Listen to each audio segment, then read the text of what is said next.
esse fenômeno bolsonarista, né? Ou melhor, no primeiro momento, eu vou situar, então, um pouco desse fenômeno bolsonarista. No segundo momento, eu vou analisar, então, fazer uma crítica propriamente dita ao programa habitacional. E no terceiro momento, colocar algumas perspectivas, então, do que seria uma política habitacional efetiva. Então, vamos lá. Primeiro, que eu gostaria de destacar é como o fenômeno Bolsonaro, né, ainda é, é situado na história, né? Então a gente pode chamar com um grau de propriedade de um neoconservadorismo, né? Porque ele resgata discursos, valores e práticas que remontam à ditadura militar e ao imaginário escravocrata, né? Mas a gente também tem que considerar que se trata de uma nova direita, né? Porque há estratégias, né? Novas estratégias de comunicação, força de mobilização e capilaridade, né? Inclusive com novos atores, que são, por exemplo, as redes paramilitares, né? E isso num cenário internacional, né, de implosão de instituições da democracia capitalista liberal, né? Então, de fato, é um fenômeno novo também. No entanto, pelo menos no seu primeiro ano, do ponto de vista econômico, a política do primeiro ano acirra uma agenda neoliberal e de modo ainda mais predatório, né? Fortemente ancorado na retórica da desburocratização e desestatização, né? Mas, mais recentemente, a gente assiste a alguns marcos importantes de deslocamento. O primeiro deles é a pandemia, né, que evidentemente coloca o país numa recessão das maiores da história. E o segundo, a meu ver, é o vazamento da reunião de 22 de abril, que culmina em seguida na saída do Sérgio Moro, e fica mais gritante que os arrobos autoritários podem culminar numa tentativa de ruptura, né? E também evidente dessa reunião a vontade expressa de intervenção na PF, né, do Rio de Janeiro, sobretudo, né, para conter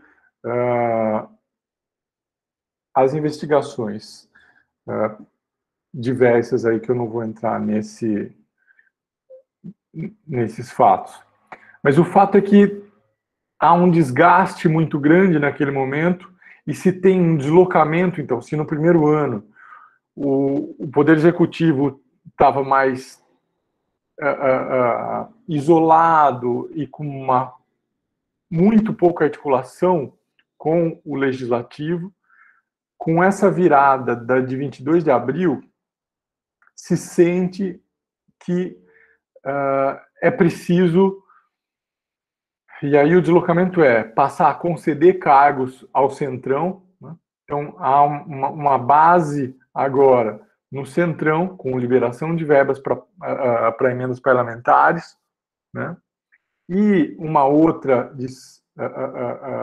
descoberta, e isso mostra como a administração Bolsonaro também tem um perfil camaleão de ir descobrindo, né, e se deslocando, né, que é se valer de uma pauta que era, que inclusive não era do governo, mas era da oposição, que é o auxílio emergencial, né? Então ele vinha, e isso muda uma curva que vinha com desgaste, queda na popularidade, né?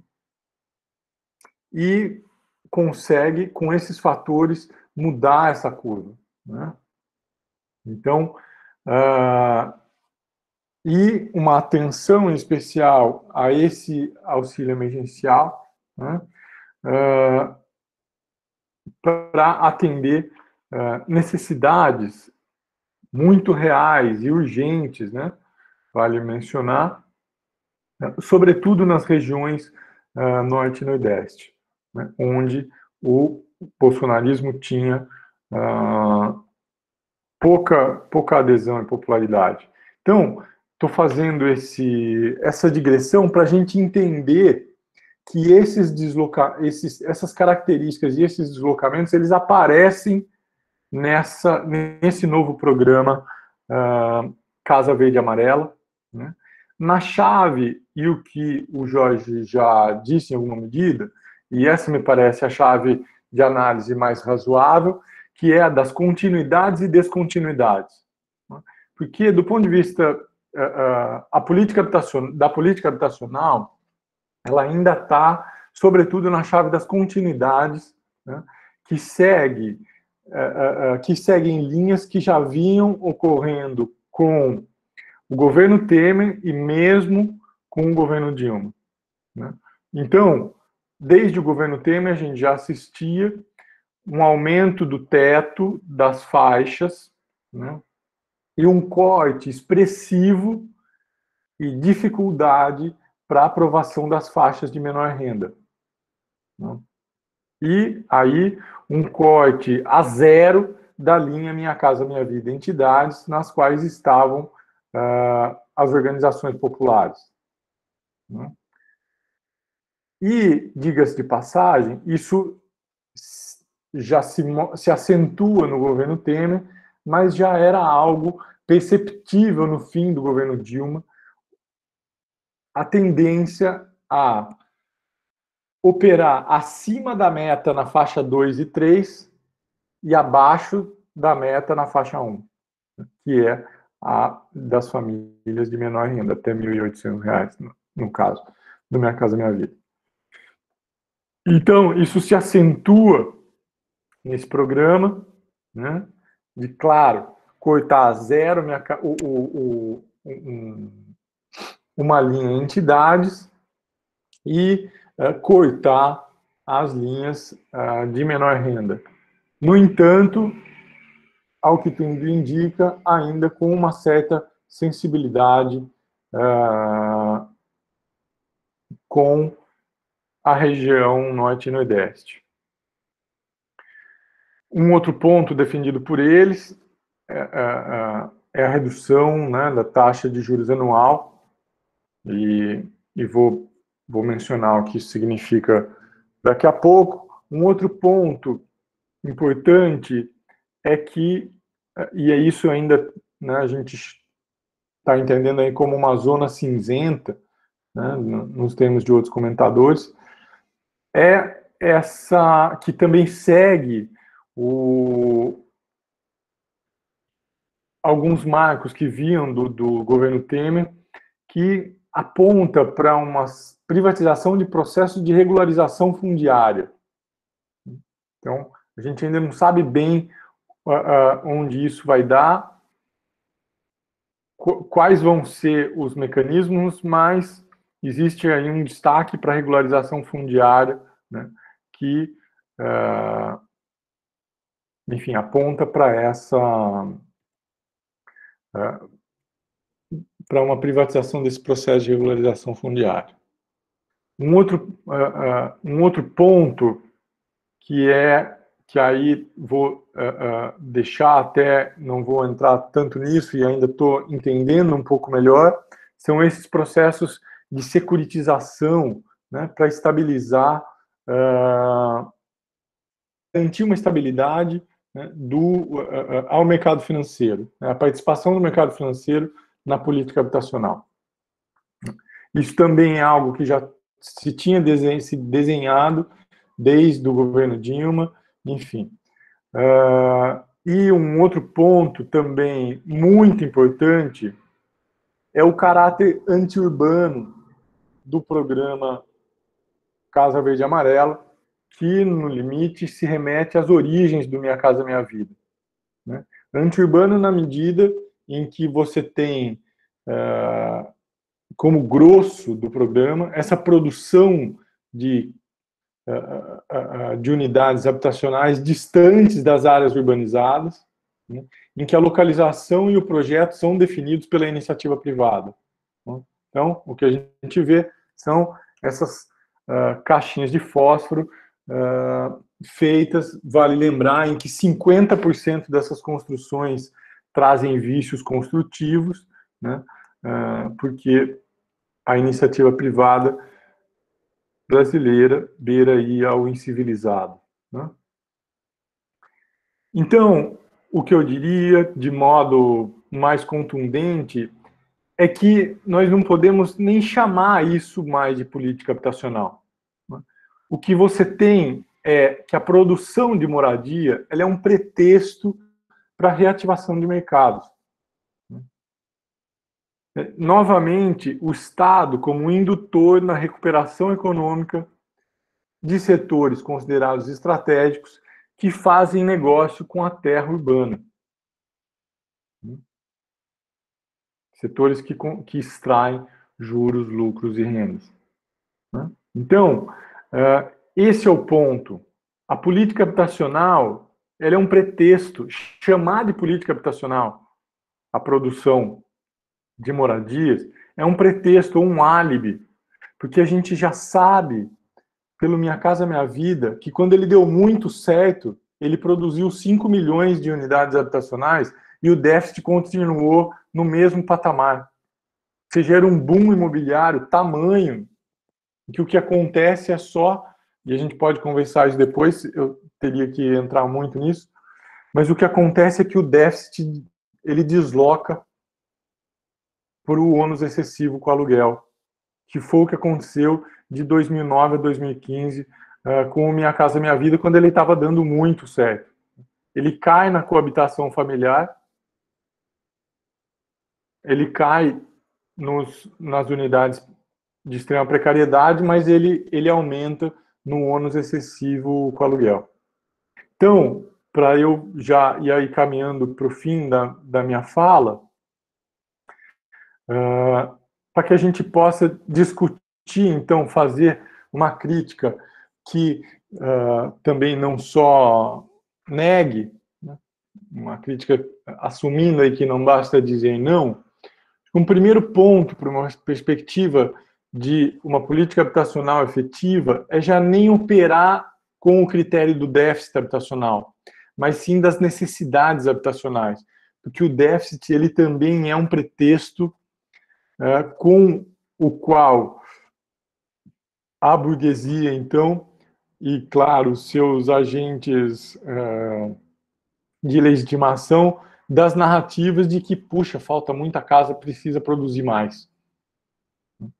Então, operar na chave do déficit acaba alimentando essas narrativas. E o que eu quero dizer? Que é preciso atentar, e aí se produz outros diagnósticos, quando se atenta para a multiplicidade das necessidades habitacionais. E eu quero dizer aí uma política habitacional que vai atentar para a urbanização de assentamentos precários. 2, para a regularização fundiária, e claro, isso tem que ter um caráter público, do poder público. 3, melhorias habitacionais, né, que significam reformas em unidades que têm condições mínimas, né, infraestruturais. E só em quarto lugar, a provisão de unidades novas. Mas isso também precisa contar com outras redes de atores sociais em que arquitetas e arquitetos têm um papel fundamental através do assessoramento técnico, que faz cumprir a lei de assessoria técnica de habitação de interesse social, né? E o que a gente também precisa considerar a capacidade técnica, administrativa e de execução dessas de parcerias com organizações populares, movimentos populares, né, que constroem através da autogestão. Né? A gente tem inúmeros e inúmeros casos em que se consegue ter espaços maiores, com unidades maiores, com espaços de convívio e com redução de custo. Então, é preciso assumir essa possibilidade, né? A gente tem uma tradição de iniciativas nesse sentido desde os anos 80 e os anos 90. Um outro ponto é assumir que política habitacional é uma política de Estado, ela não pode ser andar como a deriva de marés, né? Isso significa prever uma porcentagem do orçamento público direcionado à política habitacional. E um último ponto, é claro, pensar sempre a vinculação necessária entre o direito à moradia, a necessidade, o direito da mobilidade urbana e do saneamento, que é o básico do básico, né? Então, acho que esses são alguns pontos que eu destacaria aí para uma política habitacional efetiva que atente para a pluralidade das necessidades habitacionais e não seja um pretexto para fazer negócio com a terra urbana. É isso. Beleza, Paulo, muito obrigado. Agradeço desde já essa tua primeira exposição. Então, já para dar sequência no debate, quero ver se o Maurício está pronto para continuar. Quer pegar o bastão já, Maurício? Pode assumir? Pode ser. Beleza, vai lá então, a palavra está contigo. Tá, deixa eu só botar o tempo aqui para eu não me perder. Bom, boa noite a todos e todas aí, os camaradas que estão acompanhando aqui nosso debate. Agradecer o Jorge aí pelo convite, né? Já não é a primeira vez que eu participo aqui com vocês da discussão. E primeiro aspecto, né, é a discutir o programa Casa Verde e Amarela do governo Jair Bolsonaro, mas não apenas ele, mas tudo que está ocorrendo agora na política brasileira, é que, na minha avaliação, a ascensão da contra-revolução, que é disso que se trata, Bolsonaro é uma peça, é um aspecto de uma contra-revolução que está em marcha no Brasil, porque a esquerda não discute a revolução, então a única força que aponta para a ruptura, e uma ruptura obviamente regressiva, vem sendo a direita, né? E a sua expressão mais radicalizada, que é a extrema-direita da contra-revolução. E vai desmoronando com isso, né? E ao mesmo passo em que Bolsonaro vai consolidando posições no aparelho de Estado, vai apontando deliberadamente para a possibilidade de, se houver a necessidade de uma ruptura política, ao mesmo tempo em que a contra-revolução ascende, as políticas sociais que eram tratadas como o ethos de uma esquerda, né? O que era ser de esquerda até alguns anos atrás era discutir política social. Esse governo contra-revolucionário passa a adotar as políticas sociais.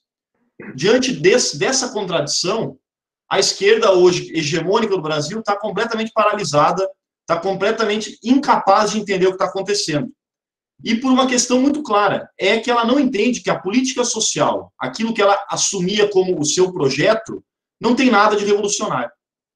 Não tem nada de radical, não tem nada de ruptura e, pelo contrário, está a serviço ao novo padrão de acumulação, de reprodução do capital que emergiu na transição dos anos 60, 70 e 80, que foi em meio ao fim das experiências reais do socialismo de planificação econômica. E a ascensão desse modelo, da retomada, aliás, né, do padrão, do tradicional da lógica capitalista, que é a anarquia da produção e a apropriação dos recursos públicos do Estado, orientados para essa dinâmica da expansão capitalista de todas as áreas da vida, da moradia, da área da cesta básica, do dinheiro que cai lá no auxílio emergencial operado pelo sistema financeiro. Todas as áreas que eram ditas de políticas sociais estão sendo absorvidas e vão continuar a ser absorvidas pelo governo Bolsonaro.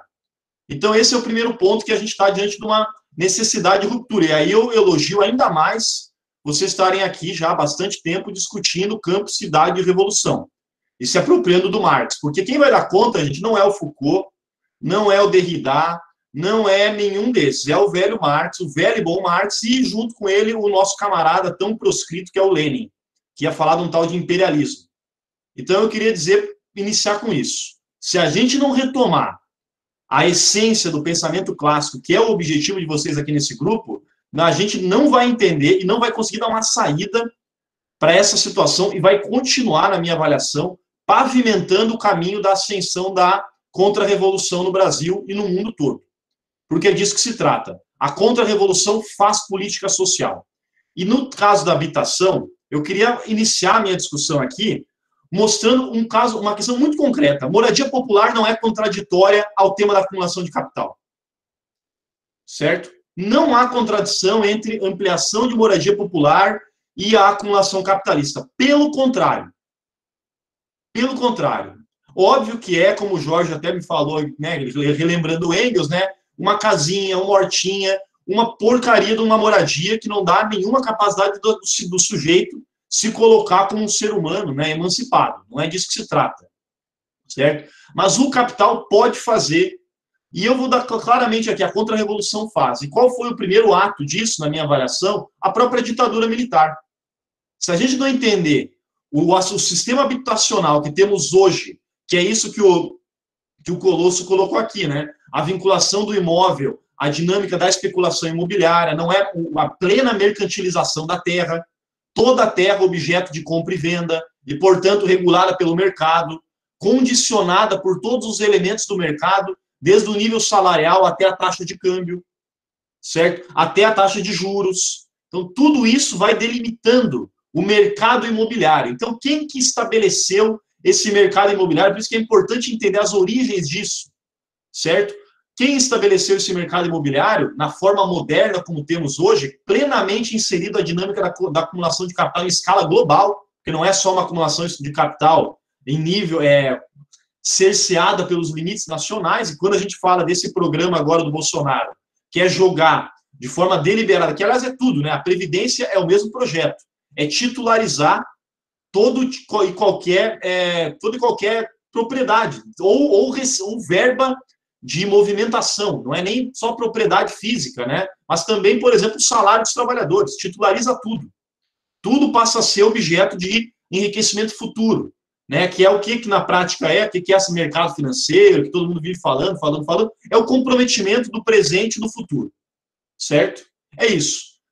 É o que a gente está vivendo hoje, é a gente pagando a dívida da Constituição de 88, que deu uma espécie de direitos para os nossos pais, né, todos nós aqui, a gente está pagando a dívida agora, porque foi jogado para frente.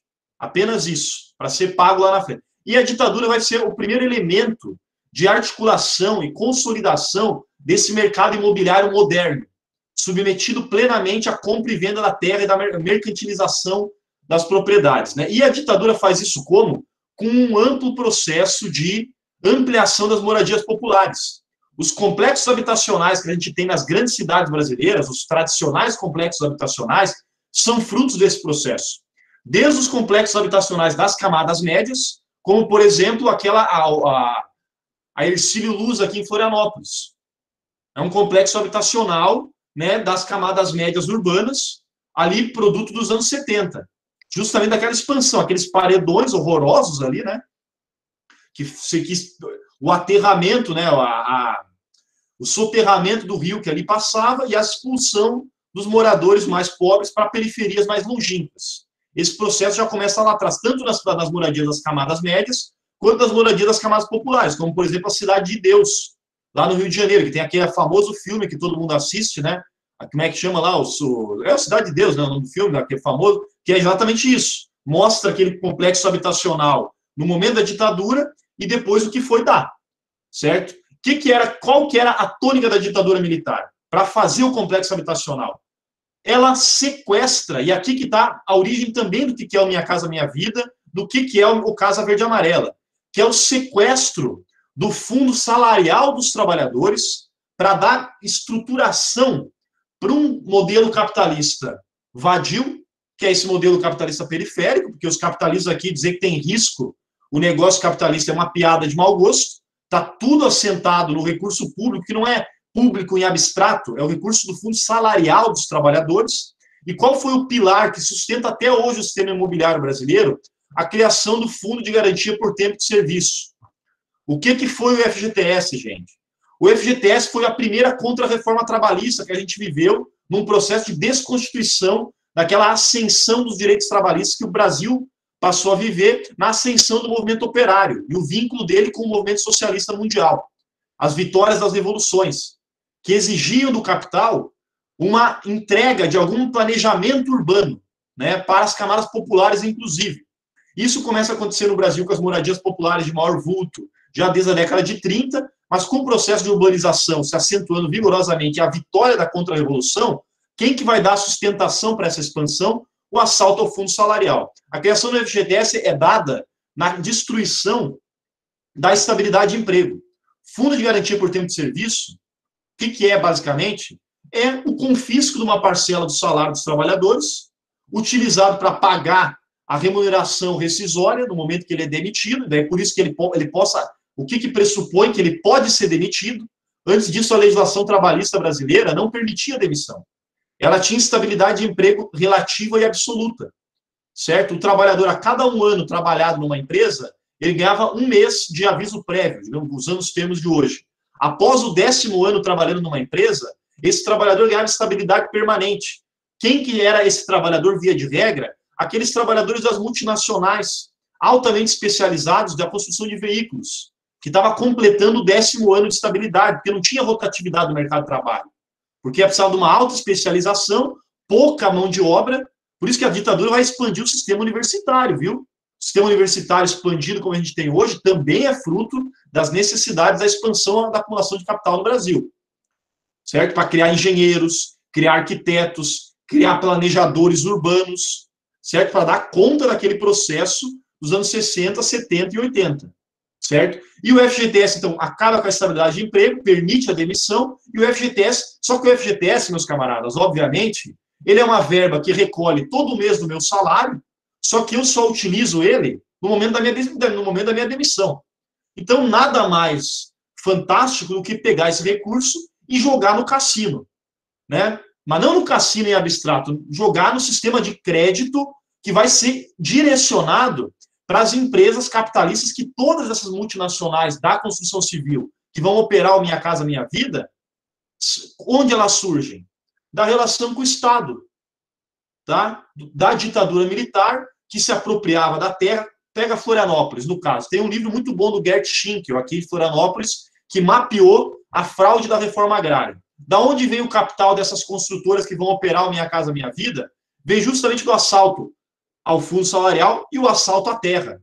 Porque a ditadura pega as terras públicas e começa um processo de entrega. Tanto que você vai ver a origem do capital das construtoras é toda a apropriação de terrenos públicos, terras devolutas.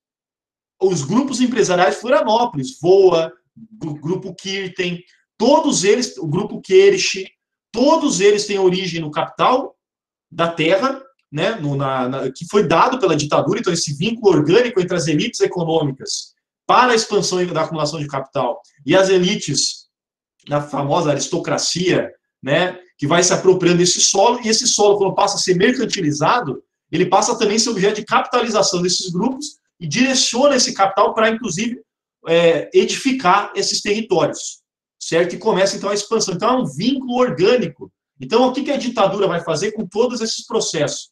Um assalto à terra, um assalto ao fundo salarial, um incremento do sistema financeiro, o BNH, Banco Nacional de Habitação. Tudo isso a ditadura vai organizar o processo da acumulação de capital no tema da moradia popular, ou no tema da moradia em geral, e vai entregar. E quando esse processo está maduro, porque no primeiro momento isso gera custos muito grandes e um período de maturação da taxa de lucro, do retorno do capital inicialmente investido, isso não aconteceu só no território. Por exemplo, o setor elétrico brasileiro. Porque é assim que funciona, tá? O Estado absorve quando é custoso para o capital. Quando chega na faixa onde o investimento inicial já foi coberto, aí o que acontece no Brasil?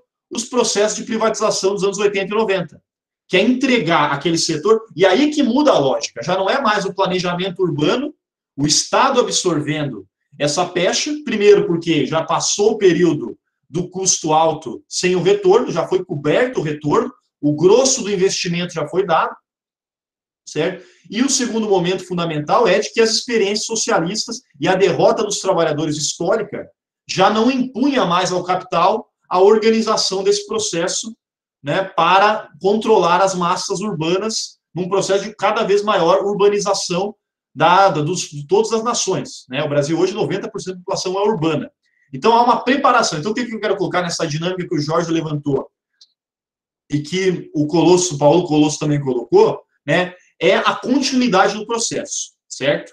Quando esse processo está estabelecido, o Estado deu todas as guaridas, aí entra a plena abertura para a entrada dos monopólios já consolidados, Grupo Odebrecht, Grupo Camargo Corrêa, todos eles já consolidados, o Grupo Voa, quem foram, todos eles consolidados, aí começa um processo de retirada do Estado da dinâmica econômica direta e restrição do Estado na dinâmica repressiva, então os despejos urbanos, e na dinâmica legal de dar a guarida legal e jurídica necessária para que o capital continue não tendo risco nesse processo, certo? O Estado, então, ele vai saindo, mas ele continua. Quando necessário, ele entra no padrão, na questão econômica. Não é que ele se retira completamente, certo? Ele fica ali fazendo o que ele sempre faz, porque não adianta a gente pedir que o Estado faça diferente.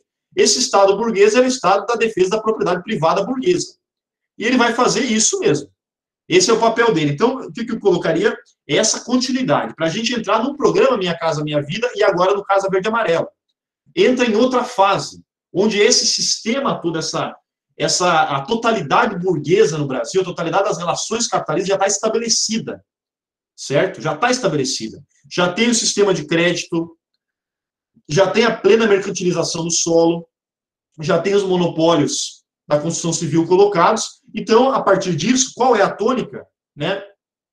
A tônica é fazer com que haja a garantia, inclusive do ponto de vista do crédito, né, e o hiperendividamento das famílias, que é a outra forma, porque se o assalto ao recurso salarial dos trabalhadores nos anos 60, 70, antes de ter um sistema bancário desenvolvido, se dava pelo assalto direto mesmo, que era criar um fundo como o FGTS, na base da repressão, matança, assassinato, porões da ditadura, tortura, acabar com a resistência que fez frente da esquerda àquele processo, certo? No segundo momento, quando isso está estabelecido, já tem o sistema de crédito colocado, trata-se de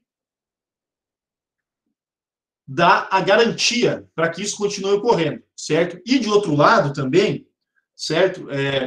Garantir que os novos modelos de ocupação urbana, porque a ocupação urbana sempre vai existir, certo? Pega o caso catarinense.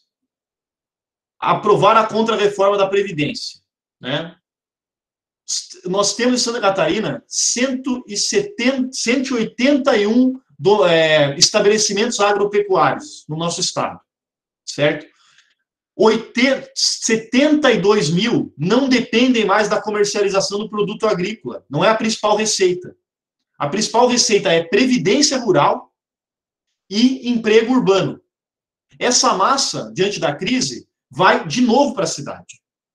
Vai ter uma nova onda e vai continuar, porque o processo de centralização urbana e rural continua permanentemente. Então, a gente vai ter pressões, continua acontecendo. Então, também é uma forma, esses programas todos são formas de, aquele movimento inicial, dos movimentos populares, alguns organizados, a maioria não organizado, né? Vocês estudam aí, vocês sabem que a maioria da ocupação irregular de solo não é organizada por movimento popular, poucos são os que são, né? Mas só que ganham o peso da mídia, porque obviamente tem um interesse em arrebentar com a organização popular, e todos esses processos, então, vão conseguir inserir a dinâmica da Terra nesse grande jogo das finanças mundiais, securitizando o DIP, e agora, no caso aqui do programa Verde e Amarelo, basicamente, né, depois, garantir o fundamental. Bolsonaro, e daí como o Colosso colocou, o governo Lula também, em 2002, não tinha o apoio massivo do Nordeste e do Norte.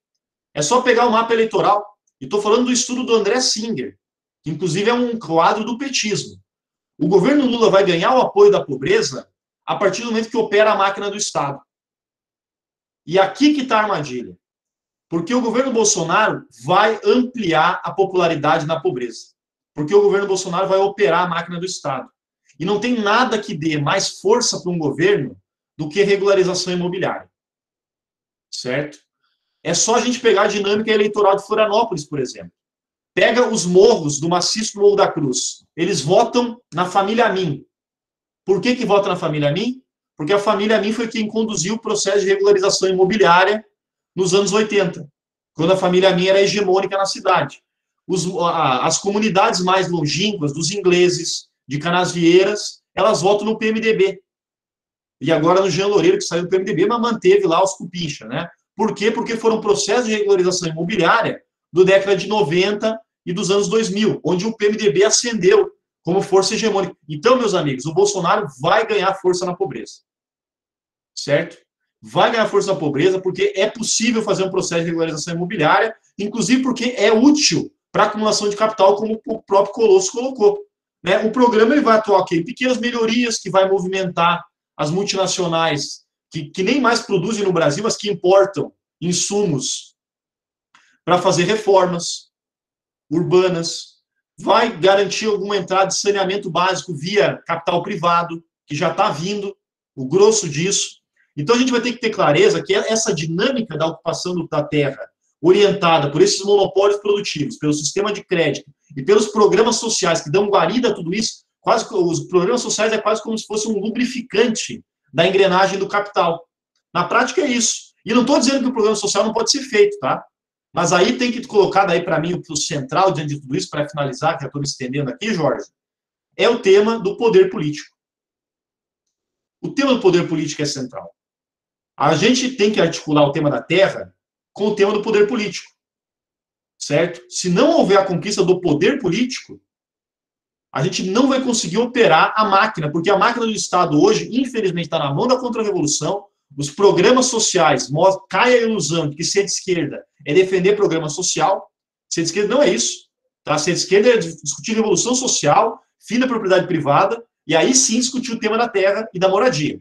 Porque o tema da moradia só pode ser resolvido, certo? Quando a gente acabar com o tema da mercantilização da moradia.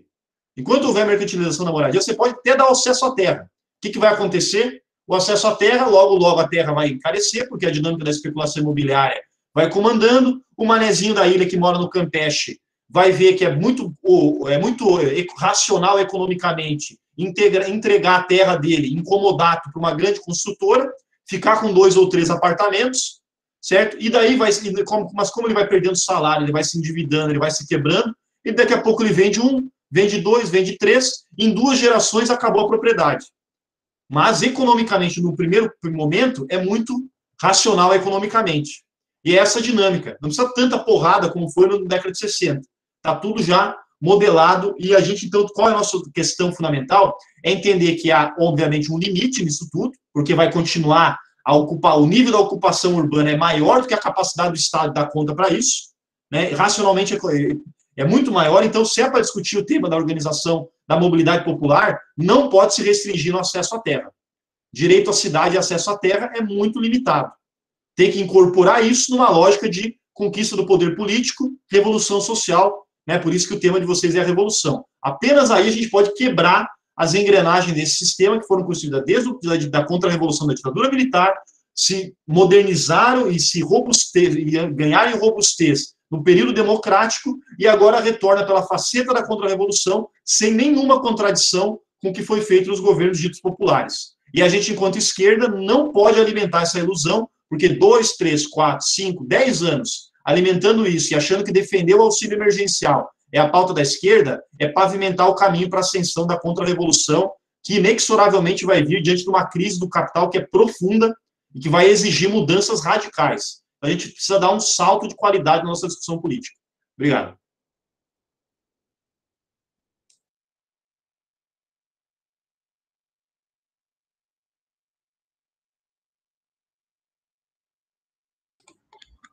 Beleza, muito obrigado, Maurício. Obrigado, Paulo, também. Muito bom o debate inicial já. A gente, em sequência, vai abrir para perguntas e para algumas colocações. Então, se alguém quiser fazer uma fala, por favor, se inscreva ali no chat, coloque inscrição, seu nome ali, alguma coisa, para a gente ir anotando e fazendo a sequência. Mas acho que é muito importante a gente refletir bem essas questões que foram colocadas aqui pelo Maurício e pelo Paulo, né? Primeiramente, de pensar, para nós, estudantes de arquitetura, arquitetos, pessoas que estão envolvidas na em algum ramo da construção ou da sociedade, de várias outras partes da universidade, né?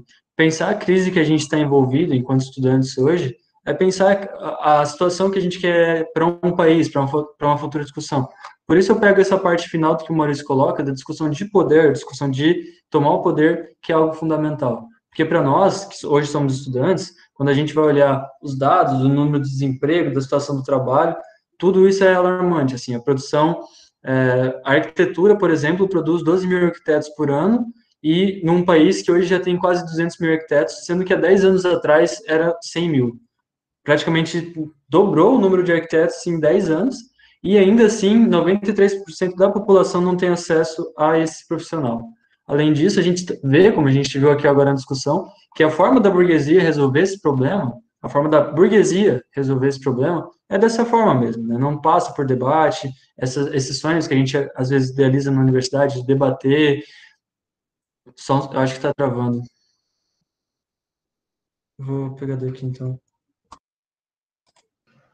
Não tá travando, Jorge. Aqui. Tá, então. Ok, então eu pensei que era porque a minha internet está ruim também.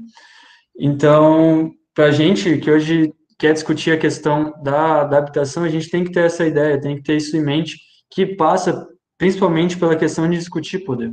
Porque a gente não pode mais se iludir, a gente não pode mais ficar com essas questões que nos passam em mente, que por vezes não é passado dentro da universidade, de que a gente deve lutar pelas políticas públicas, que a gente deve lutar pelas melhorias, quando a saída geralmente é algo que vai muito além disso, que geralmente passa pela mobilização de uma população, que é a mobilização que faz com que ela tome consciência e assuma a sua própria história a partir dali, né? E não fique dependendo de um profissional de arquitetura ou alguma coisa para resolver um ponto ou outro.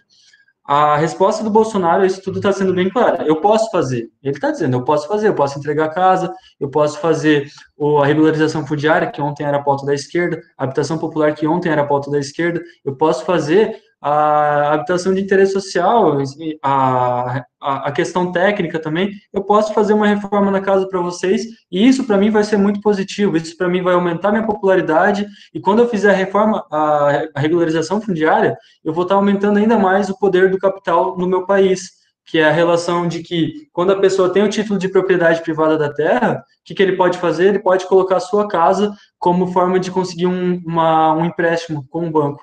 Então, isso aumenta muito o poder do capital no país. E é nesse sentido que a gente tem que pensar, e é nesse sentido que a gente tem que debater. A minha questão que eu coloco é, a gente tem que romper com essas saídas que não falam em revolução, que ficam no caráter meramente burocrático da coisa, colocando que a gente tem que resolver pelas políticas públicas, buscar essas formas mais amenas e colocar o debate do Estado, colocar o debate da revolução de novo nessa pauta. Então, eu quero ver aqui se alguém se inscreveu, antes de... Se alguém tem alguma pergunta, se alguém quer tirar alguma dúvida.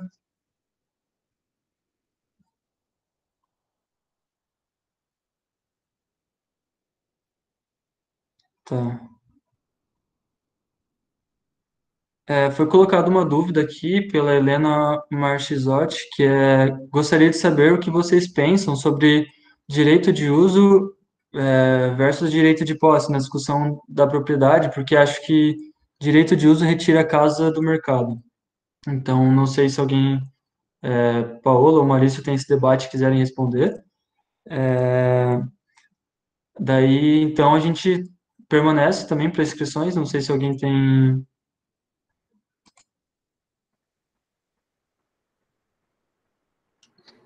Alguém quer responder essa por enquanto? Depois a gente...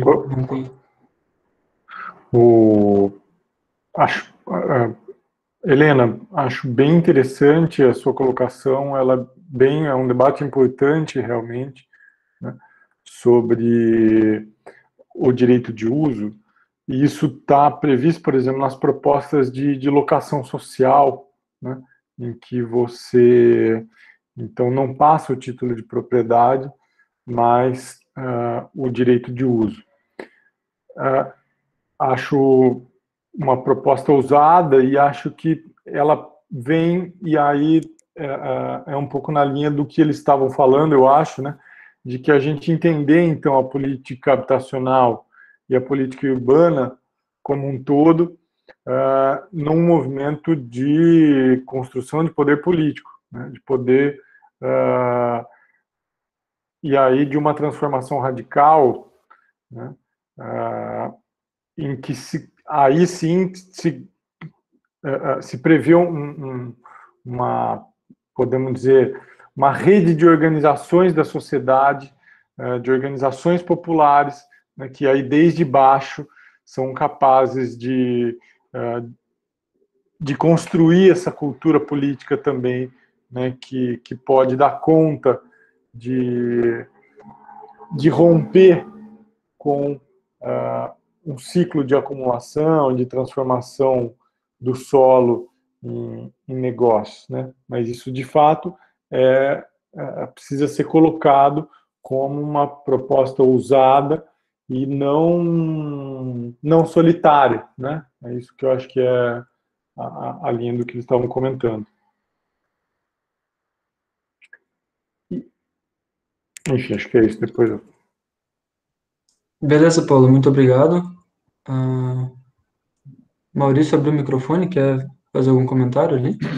Não, eu não conheço particularmente essa discussão, né? Me parece uma discussão, mas é que, para deixar bem claro, né? Toda a construção jurídica, porque ninguém está falando, quando a gente fala em revolução, camarada, isso é importante a gente ter bastante clareza, a gente não está falando, né, de pegar um fuzil, subir na montanha e achar que isso é fazer a revolução.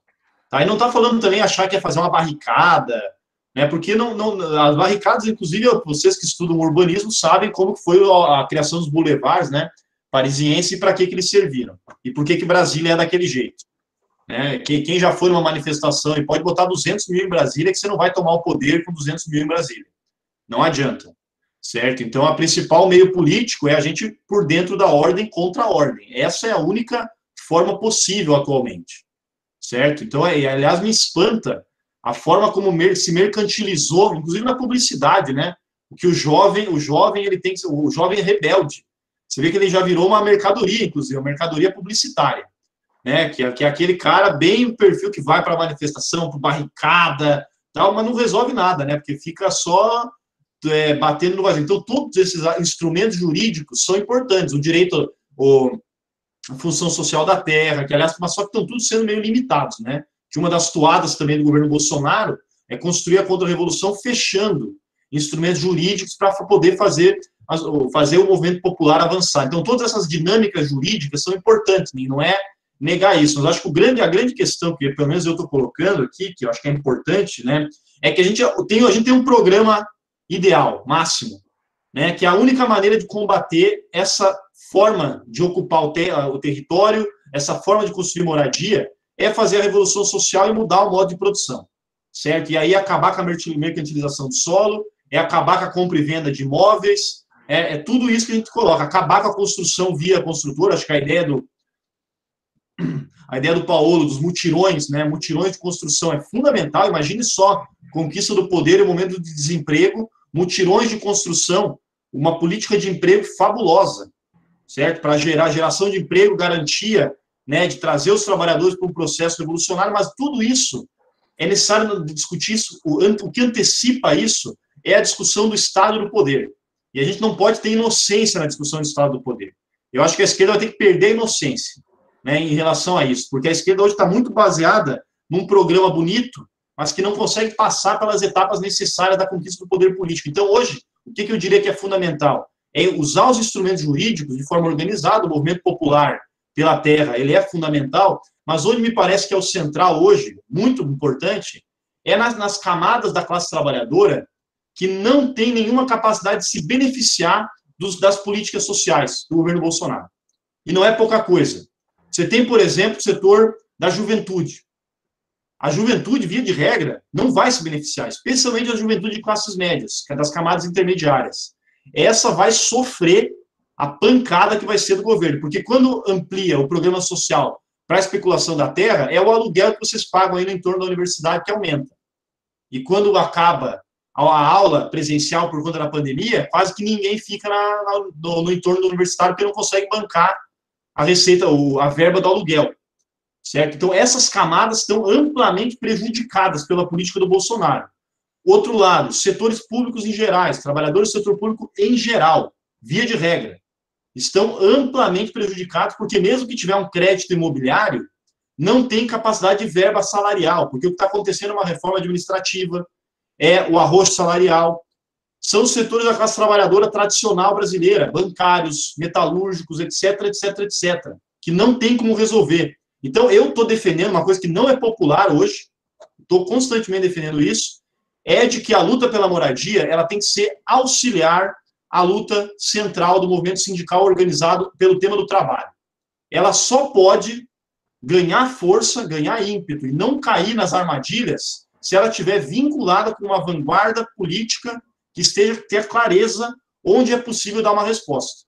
Certo? É importante organizar essa massa que vai migrar para as cidades, fundamental, todos os instrumentos são necessários, mas é imprescindível organizar aquela camada dos 30% a 40% da sociedade brasileira que não vai sucumbir ideologicamente ao processo do Bolsonaro. Porque a pobreza, meus camaradas, aí é o nosso drama. A pobreza vai ser cooptada. Certo? A pobreza vai ser cooptada na política social. Então, a gente vai ter que ter a clareza de que tem que organizar o que for possível, mas o foco da nossa energia são os setores operários organizados, que esses sim não têm o que se beneficiar e podem dar uma resposta. Então, é incorporar a luta pela terra na luta mais ampla do movimento operário, que é assim que, aliás, o tema da terra avançou.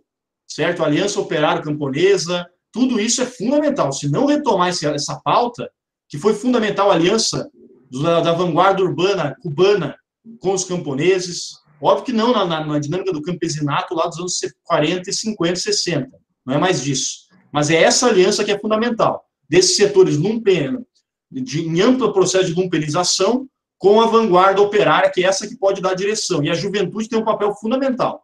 Então, um debate como esse é fundamental, porque a juventude tem duas alternativas. Aqui o pessoal que estuda arquitetura. Ou é se vender aí por R$1.000 e poucos no escritório de arquitetura para fazer um interior bonitinho, né? E para ser substituído com 5 anos de trabalho por alguém que vai sair formado e ganhando menos, ou ir para a luta política revolucionária e se organizar num projeto mais amplo, vinculado ao tema da classe operária, que é isso que vai definir a luta que a gente vive entre revolução e contra-revolução. Aí que eu acho que é o fundamental. Então, por dentro da ordem, mas tem que ser contra a ordem, senão não há nenhuma escapatória.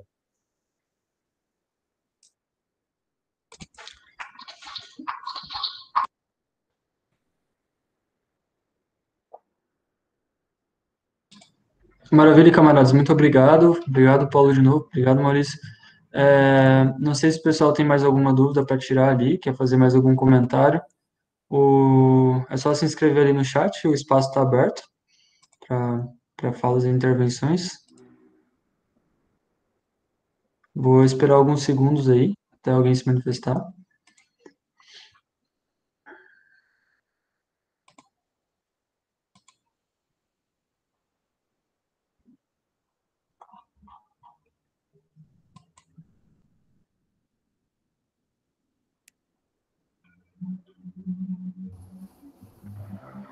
Eu gostaria de fazer uma pergunta para o Maurício. Meu nome é Luiz Antônio.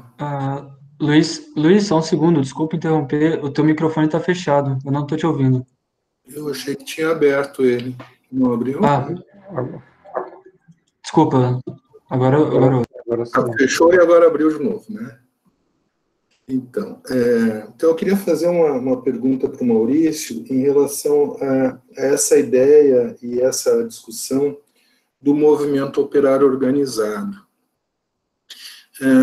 O que a gente está vivendo hoje me parece que é uma transformação muito grande da organização, da própria organização do trabalho, né? Então, o que eu fico me perguntando é como se estabelece esse movimento operário neste momento atual. Me parece que, de algum modo, assim, esta realidade de movimento operário ou das relações de produção e da própria organização de classe, ela sofre um processo muito grave, né? E aí, então, eu concordo muito que que a ideia é, sim, tentar transformar o monstro por dentro. Mas, primeiro, como se estabelece isso? Se não por dentro do próprio espaço do Estado, né, que em algumas vezes eu mesmo já tentei participar algumas vezes e tive a oportunidade de participar por dentro e não obtive o sucesso esperado. E em outros momentos, o que acaba acontecendo é essa ideia do movimento operário organizado que eu acho que é difícil de se configurar hoje, me parece. Enfim, eu queria colocar isso como, isso é uma angústia, né? Legal, Luiz, muito obrigado. O Lucas fez uma pergunta aqui também, então, eu vou ler a pergunta dele, daí eu acho que pode abrir para responder as duas, que é, no programa Casa Verde e Amarela, a oferta de habitações é realizada através dos interesses das construtoras em relação às áreas escolhidas. Como isso se relaciona ao exército de reserva e às necessidades de exploração da mão de obra das empresas? Então, eu vou primeiro deixar com o Maurício, porque a pergunta do Luiz foi direcionada mais a ele, e depois o Paulo, se quiser, também pode pegar e fazer uma fala. Então, Maurício, se quiser... Eu diria, Luiz, que a gente tem um desafio, que é um desafio ideológico, que me parece que houve uma construção muito forte nas últimas décadas de uma ideologia, né, que retira a centralidade do mundo do trabalho, né? Essa é a primeira ideologia que eu acho que é importante a gente atacar, né? Porque é preciso colocar, claro, atacar no bom sentido, né, do debate para botar o que é uma pauta, porque a política enquanto o socialismo, né, e a riqueza não jorrar, a gente está administrando, né, os recursos escassos. E os militantes também são um recurso escasso. Então, se a gente gasta o nosso recurso escasso com atividade que não rende acúmulo de força política, não está auxiliando para mudar as nossas relações de produção. Então, a gente tem que, primeira coisa, atacar essa ideia de que o mundo do trabalho não acabou, etc. E não acabou. Concretamente, a gente vê Florianópolis, por exemplo, né, a massa da construção civil que trabalha na nossa cidade, gigantesca. De outro lado, a gente teve greves fabulosas no último período histórico, como as greves dos trabalhadores na construção das usinas de Belo Monte, de Jirau, que foram fantásticas durante os governos petistas, certo? O Brasil está tendo mais greve do que todo o período dos anos 80, desde 2012 até 2018. Caiu ano passado, esse ano estava recuperando, caiu de novo por conta da pandemia, né, que obviamente reduziu o ímpeto da classe trabalhadora, mas é inexorável a greve e o enfrentamento trabalhista. Por quê? Porque a crise do capital ela exige ampliação da exploração da força de trabalho. Então, isso é inexorável e vai aparecer. Né? E de um lado isso, e de outro lado também, outra ideologia que acha que trabalho é só salário. E eu vou recuperar, por exemplo, o tema da moradia.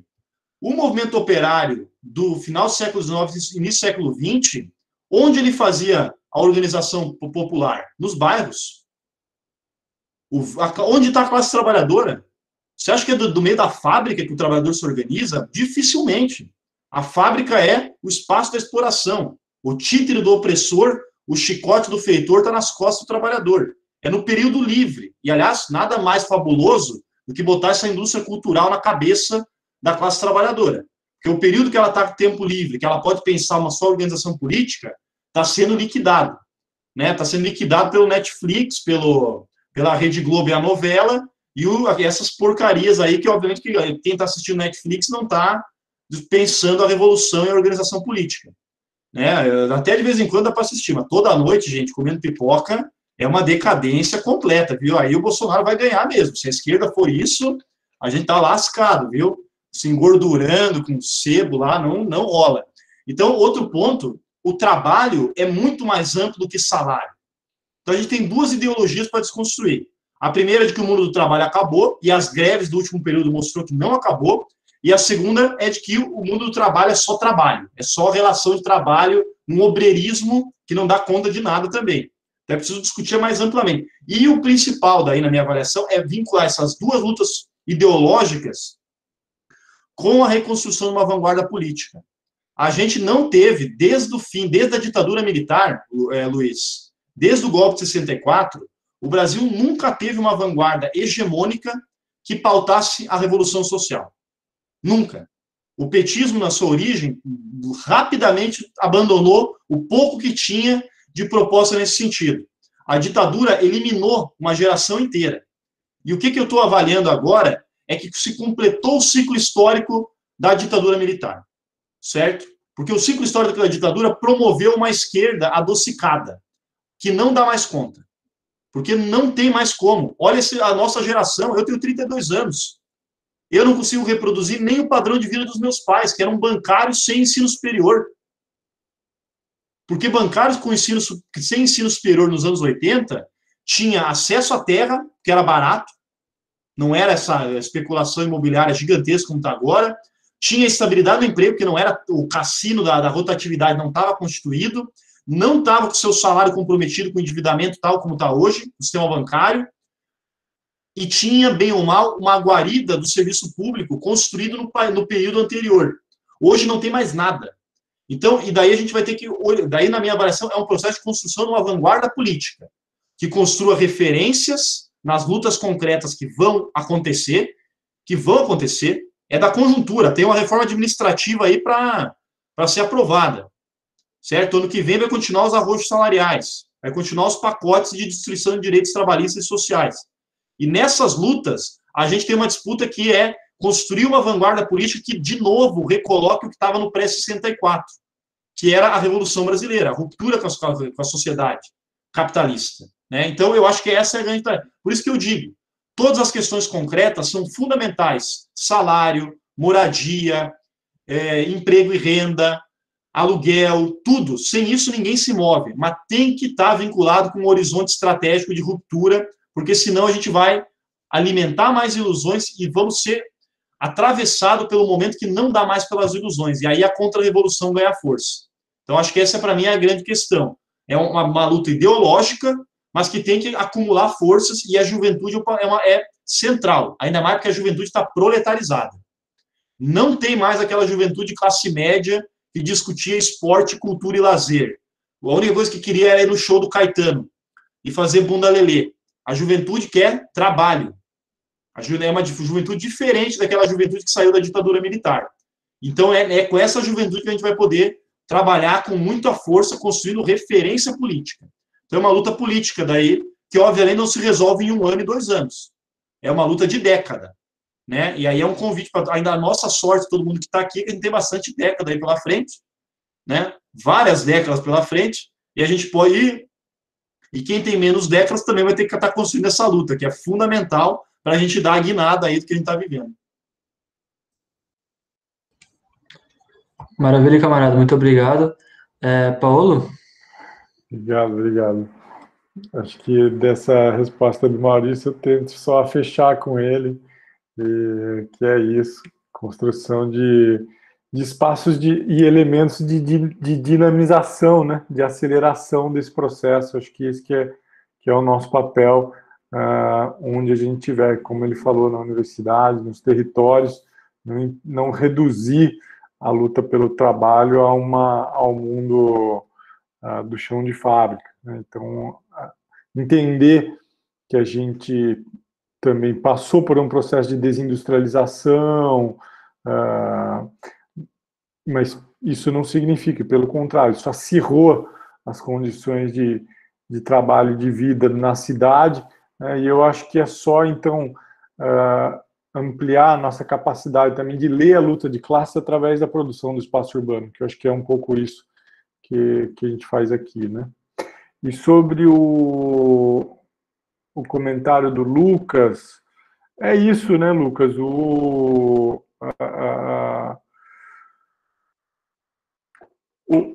Tanto Minha Casa Minha Vida, como agora a Casa Verde e Amarela, ele dá, como o Maurício estava colocando, o Estado dando condições, as melhores condições para o negócio com a terra urbana. Né? Então, eles escolhem as áreas, eles fazem o projeto, né? Então, é isso. Beleza, Paulo, muito obrigado. A Mara se inscreveu. Mara, tu quer fazer a tua pergunta? Tá aberto.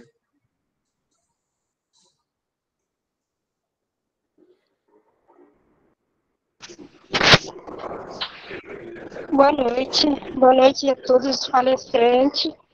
Meu nome é Mara, sou estudante daí da arquitetura e agora eu sou coordenadora de um projeto aí dentro da universidade que quase ninguém conhece, que é a busca pela permanência dos estudantes universitários, que se chama GES. Eu concordo plenamente com tudo que vocês falaram, mas eu percebo que também essa juventude, que ela não está buscando, ou está buscando muito timidamente. Só um minutinho. Obrigada. Obrigado. Foi. Obrigada. Muito timidamente, estou trabalhando, gente. Muito timidamente a busca por formações políticas, não partidárias, mas de conhecer realmente qual é os territórios que esse governo está afetando.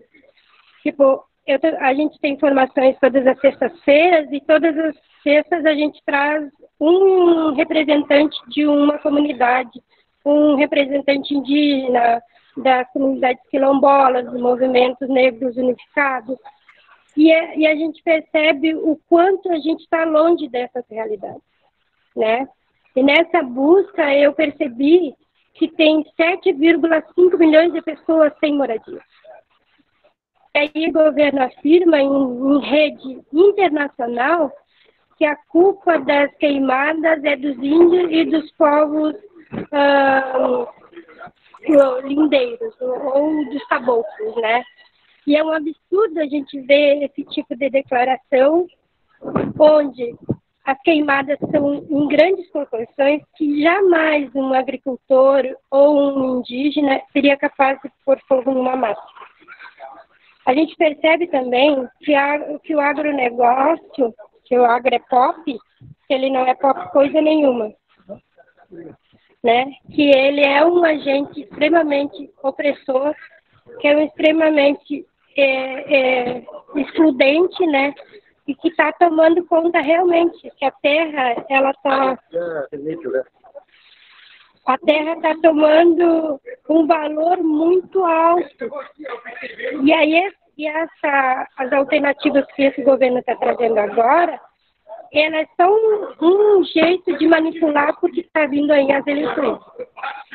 E isso é uma coisa que é muito nítida, né? E as pessoas ainda não perceberam isso. Esse processo que ele está fazendo de dar esse abono emergencial é só uma maneira de cativar mais pessoas que estão vendo que a morte e a fome, ela está batendo nas portas de todo mundo. Que não é só de uma classe, ela está batendo na porta de todos, né? E é incrível que a gente não consegue, e eu concordo plenamente, que a revolução tem que ser feita mesmo mais pacífica, mas de dentro para fora, mas a partir de uma formação, a partir do conhecimento de cada território, das periferias e dos lugares onde estão sendo mais afetados. Porque é o trabalhador mesmo que está sendo afetado. E ele já vem afetado desde lá do Brasil dos anos 20, desde o tempo do café com leite, do Getúlio Vargas, que as indústrias começaram a ser instaladas e que começou esse processo de exploração em termos de sobrecarga de horário de trabalho e baixa remuneração. Continua assim, não mudou nada, gente. Continua esse processo de pressão e de segregação. A gente está vivendo um estado de exceção, de exclusão, de racismo. Isso tem que estar sempre bem nítido na cabeça da gente. Quem é o responsável por isso? Então, eu parabenizo vocês que fizeram essa palestra, que fizeram esse encontro, é muito importante. É extremamente importante isso e que a gente fomente essas formações vindo para os coletivos, para outras bases que não seja dentro da universidade, e dentro da arquitetura. Tá? Boa noite e obrigada. Muito obrigado, Mara. Obrigado pela intervenção aí, por ter dado tua contribuição com a gente. Então, eu queria aproveitar um adendo que o Maurício colocou ali, para a gente pensar o momento que a gente está vivendo nessa essa crise que se coloca em todos os sentidos, em todos os cantos. Às vezes a gente não vê o quanto a gente está pendurado por, por grampos, né? Porque a gente tá numa realidade mais tranquila, às vezes mais calma. Mas quando a gente dá um passinho para fora do quadradinho assim, vai ver as coisas, às vezes para ver um pouco da conjuntura internacional, um pouco do que está acontecendo ali, é, e fazendo até paralelos, né, com o próprio Brasil. A gente olha a crise que a gente está vivendo agora, essa crise da acumulação capitalista, que vem desde 2013, 2014, que vai acentuando, acentuando, que agora 2020, que já estava acontecendo, né, que não começou agora em 2020, já estava acontecendo agora, vem para de vez dar uma paulada nas costas dos trabalhadores, para saltar cada vez mais forte, né? Então o Bolsonaro também cutucando. E isso vai cada vez mais arrochando esse barril de pólvora que a gente está vivendo. As coisas o tourniquet está apertando cada vez mais. E quando a gente olha os países aqui do lado, muito próximos, a gente vê os movimentos que estão acontecendo no Chile, na Bolívia, na Colômbia, e que são explosões que acontecem às vezes por questões que anteriormente não tocava a vida das pessoas, e que agora toca e toca tão forte que vai todo mundo no movimento para a rua. No Chile começou por conta do aumento da passagem, etc. Então, isso, na nossa realidade, vai acontecer mais cedo ou mais tarde. A grande questão é, a gente vai estar preparado? A gente está pronto? A gente está trabalhando para organizar a classe trabalhadora, para, de fato, assumir o poder e ganhar força cada vez mais? Esse é o nosso papel central. Essa é a nossa tarefa do dia. Então, eu acho que é nesses termos que a gente tem que pensar e levar a nossa discussão sempre e levar as nossas ideias. Então, não sei se alguém quer fazer algum comentário sobre essa questão que a Mara colocou, se o Maurício ou o Paulo quer fazer alguma intervenção agora, porque daí a gente também já vai encaminhando para o final, né? Vocês querem falar alguma coisa? Acho que eu também achei muito boas as considerações da Mara e muito legal também a iniciativa dela, sempre a pauta da permanência é muito importante. E acho que ela comentou um ponto sobre a juventude que eu queria destacar aqui, também já, então, também como considerações finais, assim, que a gente entenda essas tarefas colocadas pelo Maurício e com as quais eu concordo bastante, que elas sejam também entendidas como, como vozes que recolocam horizontes transformadores. Isso significa, e o que eu estou querendo dizer é que o conservadorismo ele já mostrou o quanto ele é passadista, rancoroso e incapaz de recolocar horizontes. Então, ainda que a gente esteja num momento muito difícil, de muitos desafios, e como o Maurício também colocou, desafios de décadas, esse momento, justamente por ele ser tão difícil e árduo, existir espaços e vozes que recolocam horizontes, também isso tem uma potência de magnetismo e de se tornar referência, sabe? Eu acho que isso que é importante a gente... e tem um pouco a ver com o que ele estava colocando de construir uma vanguarda política, né? Eu acho que é isso. Quando a gente está num quadro de regressão e de uma política da morte em diversos sentidos, né, de morte literal e morte simbólica, se colocar como o lugar de uma política da vida plena, isso também é uma potência de aglutinação. E eu acho que nosso papel também é esse. E acho que, e aí só um pouco, acho que talvez eu discorde um pouco com a Mara, é nesse sentido de que a juventude também é essa voz de recolocar horizontes e dizer que muitas coisas passam por normais, por naturais, e a juventude é justamente aquela que aponta que isso que parece normal e natural é inaceitável. E isso também tem uma grande potência aglutinadora. Acho que é isso. Olha lá, exatamente, ó, a Mara. Bem no que é legal. Maravilha, Paulo, muito obrigado. Maurício, quer fazer uma fala aí? Não, só também considerações finais mesmo, dizendo que eu não acredito que a juventude esteja despolitizada, e nem que os trabalhadores estejam despolitizados. Eu acho que essa é uma explicação frágil diante do que a gente está vivendo. Eu acredito que a juventude e os trabalhadores estão em busca de uma politização. Em busca de uma politização que, infelizmente, diante das ilusões de uma construção histórica de uma esquerda que se resumiu à administração da ordem, essa politização ela veio pelo bordão, vou mudar tudo que está aí, tá ok? Certo? Quando alguém fala isso, é uma politização do processo. Porém, obviamente, né, pelo seu inverso, pela sua face da mentira, da farsa. Primeiro como tragédia, agora como farsa. Então, qual é a questão fundamental?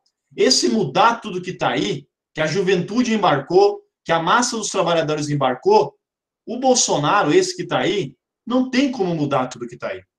Não tem.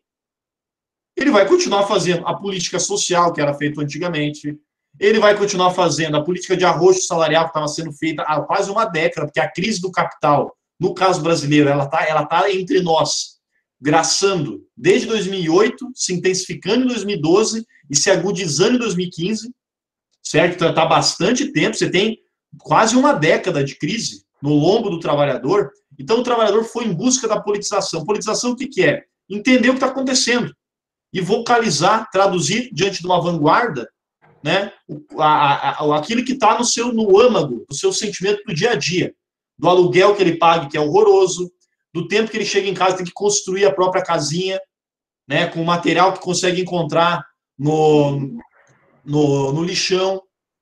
É esse que tem um desgaste imenso. Então foi em busca de uma politização que só apareceu na consigna do Bolsonaro. Bolsonaro não pode resolver, vai continuar agravando tudo que está aí, vai continuar acumulando contradições, que é a tônica do processo capitalista. Cabe a nós fazer uma dupla superação. Uma dupla superação. Não pode ser só contra Bolsonaro. Isso daí é fundamental. Né? É o que nos move. Certo? Ninguém aqui Mas tem que ser uma dupla superação. Na luta contra o Bolsonaro, tem que se superar todo um passado. Não pode ser porque se a nossa luta for para tentar reeditar o que vivemos até aqui, não vai dar conta. Porque não tem como fazer o que vivemos até aqui. A conjuntura mudou radicalmente, a estrutura do capital mudou, a exigência da exploração mudou, é muito maior. Então, a minha avaliação, daí eu acho que é uma tarefa mesmo, no sentido de que aquilo que vai nos mover e vai nos dar paixão política, hein?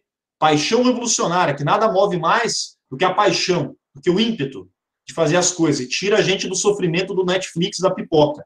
Né? É a paixão de mudar, de transformar. É fazer essa dupla superação. Contra a contra-revolução, né? Mas também não aceitando as ilusões que nos trouxeram até aqui. Então, essa dupla superação que pode nos dar uma perspectiva de futuro, de fato, e que só pode ser a recuperação de um horizonte estratégico de ruptura com o capital revolucionário e socialista.